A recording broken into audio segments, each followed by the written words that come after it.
I'm here at ICANN 56 with members of ICANN's Security and Stability Advisory Committee, also known as the SSAC. Joining me is Patrik Fälström, Jim Galvin, and Ram Mohan. Welcome, gentlemen. Thank you. Thank you.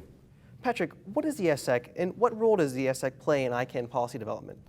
SSAC is one of the advisory committees that, beside the supporting organizations in ICANN, creates the ICANN community. And our role is to give advice to primarily ICANN board, but also to the rest of the community and other part of the whole internet ecosystem on things that are related to security and stability. How does someone apply for membership? The easiest way is just to contact one of us, or more specifically our executive director, and you will be guided through the process of being evaluated. So anyone can apply, and we need more members, so please come and apply. Jim, how does the SSAC conduct its work? So SSAC is dependent on a set of members who bring specific skills to the group.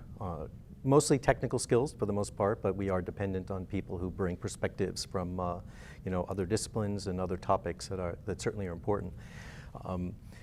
We expect people to be actively engaged, and so SSAC will have a topic and an issue that it wants to address, and typically the way the work is conducted is a group of people will volunteer from within SSAC to be a member of a work party, which will then examine that particular topic and produce a draft document.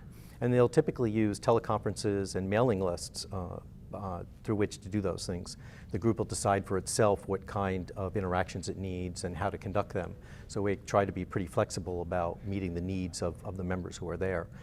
And then once they produce a draft work product, it's distributed to the entire SSAC to review, since any work product that we produce really speaks to the voice of the entire SSAC committee.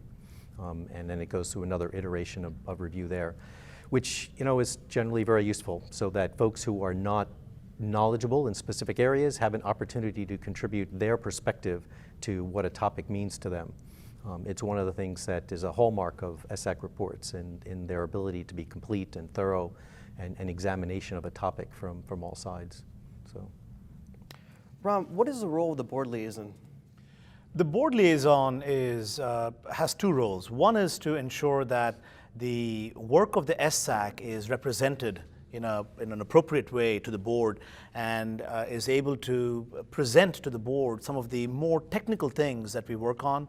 And to also, the second thing is to really participate in the board as a full-fledged member of the board, and make sure that there is a security and stability angle, if you will, that attaches to issues that otherwise might be just a policy-oriented discussion.